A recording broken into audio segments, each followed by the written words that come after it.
Graça e paz, Rogério Machado aqui e eu estou muito feliz por você estar aqui no nosso canal, esse canal que nós temos falado muito sobre propósito, potencial e destino profético, ok? E nessa hora a gente vai estar trazendo uma reflexão acerca do reposicionamento. Deus tem, essa estratégia de nos reposicionar.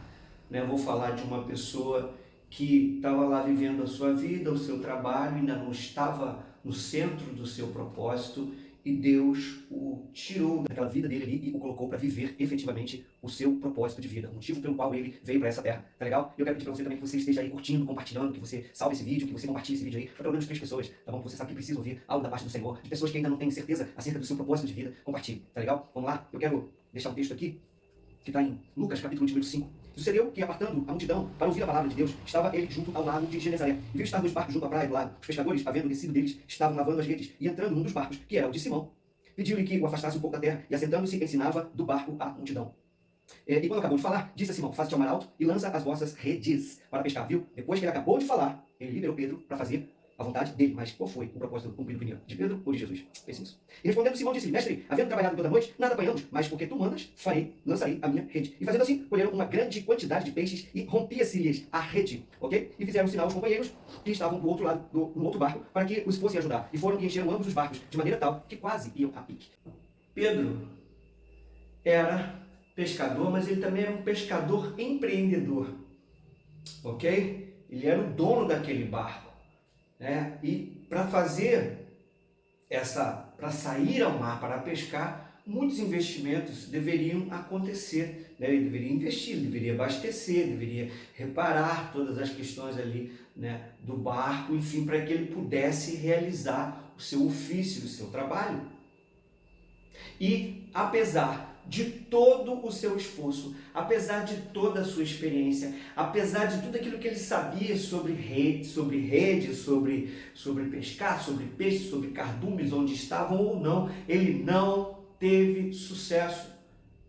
Quando ele voltou para a terra, ele voltou muito preocupado. Por quê? Porque ele não conseguiu uma forma de pagar todo o seu investimento e ficar com lucro para que ele pudesse levar seus recursos para sua casa.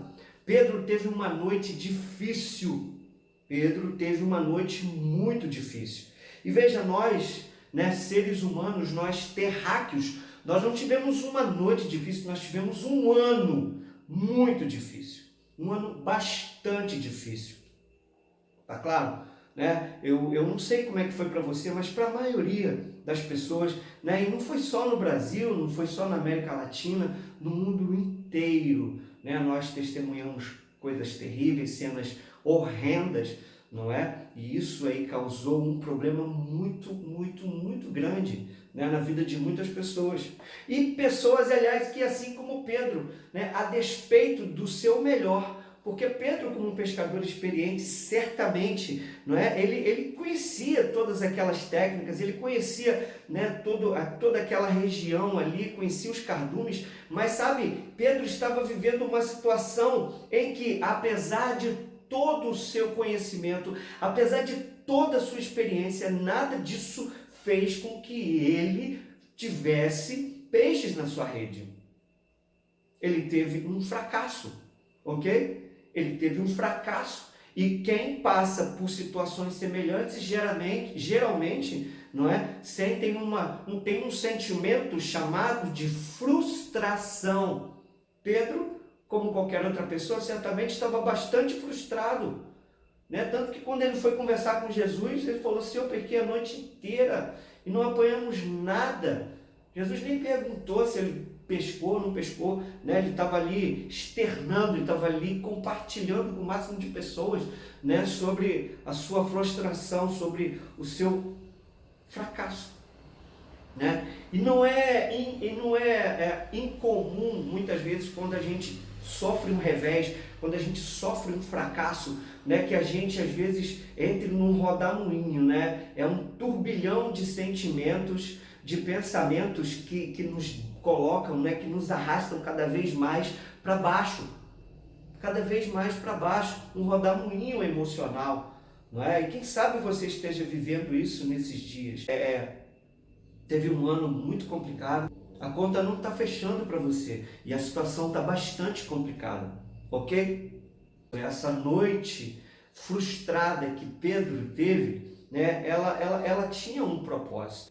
Isso aconteceu por causa da permissão de Deus, porque Deus tinha já colocado em prática o plano de reposicionar aquele homem, aquele pescador.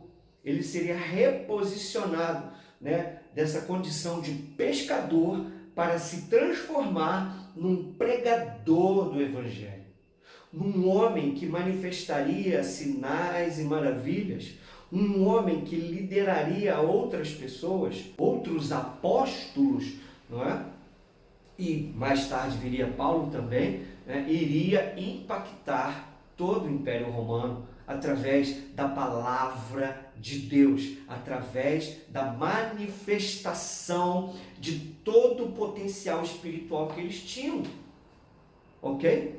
Nós temos que entender essa questão do potencial, né? Deus desde que Pedro nasceu, Deus lhe dotou de muitas capacidades, não é? E não eram somente pescar, não eram somente habilidades para pescar. E Pedro descobriria depois do dia de Pentecostes o que verdadeiramente significa ser reposicionado por Deus.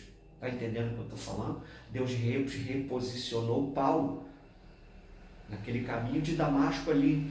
Deus reposicionou José, que poderia crescer como um jovem mimado, né? Filho preferido de um pai milionário, e ele o reposiciona. E qual é a grande ferramenta, o grande instrumento que Deus usa para nos reposicionar, para nos tirar de uma vida, não é, sem propósito, para uma vida com propósito? Sabe o que Deus mais usa? É a escassez. Escassez. Deus, aqui nessa passagem, permitiu que Pedro tivesse uma experiência com a escassez. Teve essa experiência que o levou até o centro do seu propósito. Muitas pessoas não conseguem entender isso. Às vezes as pessoas fracassam porque o fracasso é algo natural do nosso processo, né, de vida, né? Quem nunca fracassou? Mas nós vamos ver muitas vezes que muitos fracassos que aconteceram, na verdade, criaram situações muito melhores. Muitos cristãos ficam muito frustrados, muitas pessoas ficam até mesmo com raiva de Deus, né? Porque muitas dessas pessoas, elas só entendem uma parte do versículo, né, que diz que a porta que Deus abre, ninguém fecha. Então essas pessoas, não é? Elas vão viver a sua vida achando que Deus é aquele que abre porta, e a porta que Ele abre, ninguém fecha. Mas esse versículo não para por aí. Esse versículo continua e diz que a porta que Ele fecha, quando Ele fecha, ninguém abre. Então nós, que somos maduros, nós temos que entender que o mesmo Deus que abre portas é o Deus que fecha as portas. Nós temos que entender, né? A Bíblia diz que muitos são os planos do coração do homem, mas o que vai prevalecer é o conselho de Deus. Está lá em Provérbios. É o conselho de Deus. Tá claro? Muitos são os nossos sonhos, muitos são os nossos planos, mas o que vai prevalecer é a vontade de Deus.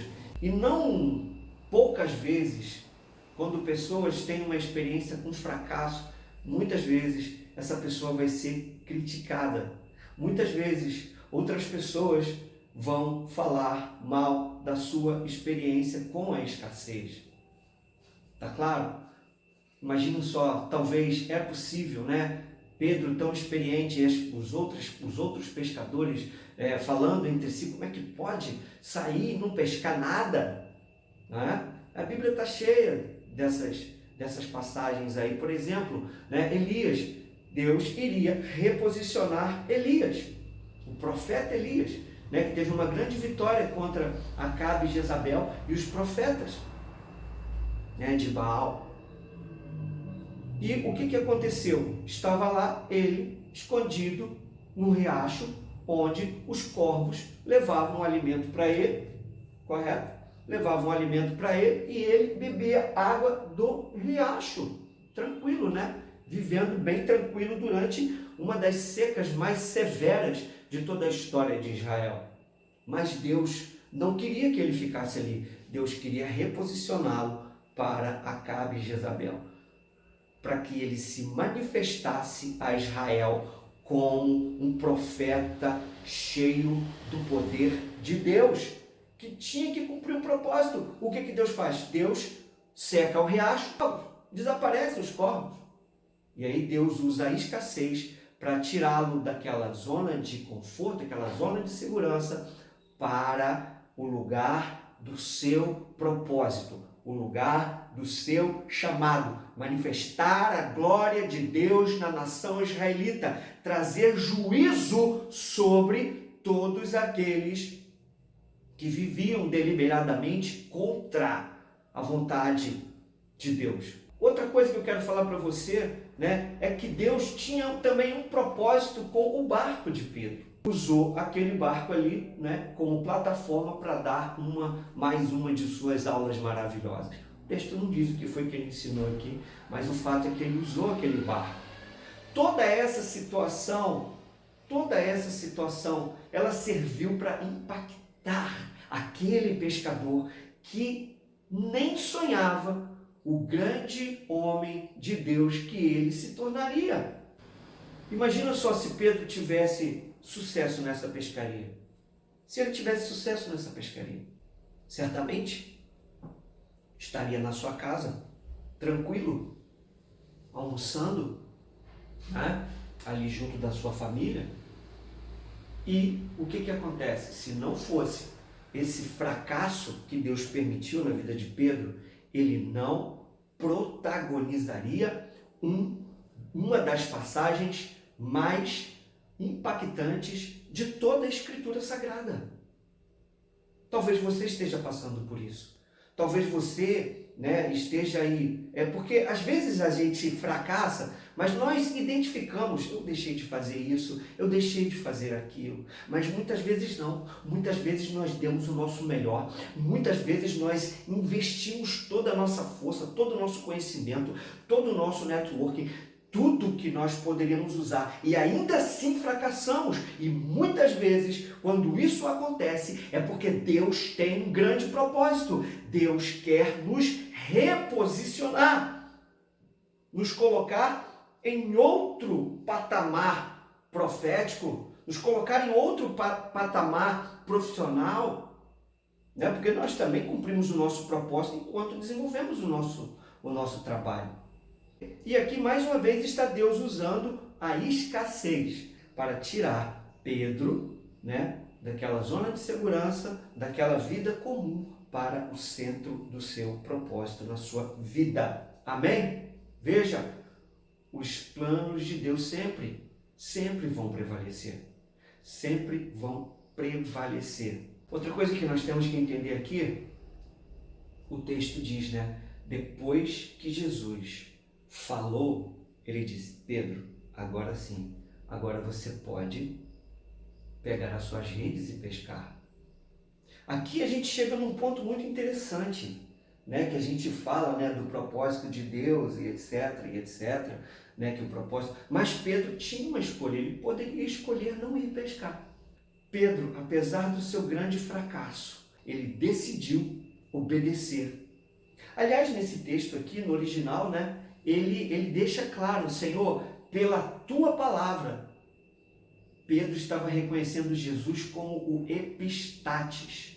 Epistates é aquele que tem o direito e a autoridade de mandar. Ok? Pedro discerniu quem era Jesus. Existe algo muito importante que muitas pessoas passam a sua vida inteira negligenciando. Sabe o que? É a lei do reconhecimento. Muitas pessoas não reconhecem as pessoas que Deus envia. Pessoas que não reconheceram profetas. Eu tenho 2 reis, né? Eu tenho Davi, que errou feio pra caramba, não é? E Deus levantou um profeta, Natã, para confrontá-lo. E o que aconteceu? Ele poderia matar Natã também. Ele já tinha mandado matar Urias? Ele já tinha seduzido a esposa dele? Já tinha. Então, assim, para quem já fez tudo isso? Não, mas ele reconheceu que ele estava diante de um homem de Deus. E se arrependeu. Claro que as consequências do pecado vieram sobre a vida dele. Sobre a família dele, ele sofreu muito sobre isso. Mas ele teve a oportunidade de um recomeço, porque pelo fato dele ter reconhecido Natã como um homem enviado por Deus, né? E Deus sempre dá essa chance para a gente, né? Ele pôde continuar uma história maravilhosa, né? Através de Salomão. O outro rei é Acabe, esposo de Jezabel. Deus mandou profetas para falar com ele e a esposa. O que eles fizeram? Eles mataram. E Deus mandou um profeta chamado Micaías para repreender Acabe. E ele não reconheceu aquele homem como um profeta de Deus, né? Estava ali diante às vésperas de uma batalha, e Micaías o repreende e ele manda os guardas: deixa ele aí que quando eu voltar eu vou tratar dele. E Micaías lança uma palavra terrível sobre ele: o rei, se você voltar, Deus não falou através de mim. E ele não voltou. Está entendendo isso? Nesse processo de cumprir o nosso propósito, nós temos que ter discernimento acerca daqueles e daquelas que Deus envia como mensageiros, como mestres, como pessoas que nos exortarão, como pessoas que nos abençoarão, como pessoas que nos prosperarão. Não reconhecer isso gera uma tragédia. Amém? Então Pedro reconheceu Jesus como aquele que tinha a autoridade para mandar. Amém? E a gente sabe o que é que aconteceu com esse homem de Deus. Nós sabemos que ele se tornou um grande homem de Deus. Nós sabemos que Pedro, apesar dos seus erros nessa trajetória durante os 3 anos, né, dos seus erros e das suas falhas, ele se tornou um grande homem de Deus, porque Deus o reposicionou naquele dia da pesca maravilhosa. Olha o que aconteceu com Pedro aqui, ó. Ele teve aquela noite de fracasso. Sim, a porta que Deus fecha, ninguém abre. Mas quando ele abre, sabe o que acontece, querido? O milagre acontece. Os milagres acontecem. Ele teve verdadeiramente uma pesca maravilhosa. Interessante que Jesus mandou que ele saísse com as redes. Ele não estava 100% confiante. A Bíblia diz aqui que a rede se rompia. A rede se rompia. Se ele tivesse levado muito mais redes, muito mais peixe ele teria pescado. Veja, e também tem algo interessante nesse texto quando diz, né, que ele estava indo a pique. Tudo, os peixes iam a pique, o barco ia a pique e ele ia a pique, ia perder tudo. Sabe, existe um princípio poderoso aqui também. Existe um princípio muito poderoso. É o princípio da gente não acumular, mas repartir. Interessante é que existe uma palavra no original, no grego, né, que só aparece em 2 lugares da Bíblia. Uma é em Lucas 5, a outra é lá em Timóteo, quando ele diz que o amor ao dinheiro é a raiz de todos os males. E muitos, na busca de riquezas, naufragaram. Olha só. Sabe por quê? Porque nós não podemos ganhar e gastar e investir somente em nós, mas assim como Pedro, dividir todas as bênçãos de Deus. Amém? Então, fique com Deus, medite nessa palavra, leia esse texto, medite e, em nome de Jesus, Não passe por essa vida sem cumprir o teu propósito. Não abra mão de cumprir aquilo para o qual Deus te planejou, te projetou, te colocou nessa existência para que você fosse. Não leve o seu potencial para a sepultura. Amém? E talvez você esteja passando por um tempo de reposicionamento. Talvez você esteja vivendo um tempo, né, de um fracasso permissivo de Deus. Deus fecha portas para que coisas tremendas aconteçam. Amém? Eu sou Rogério Machado. Fique com Deus.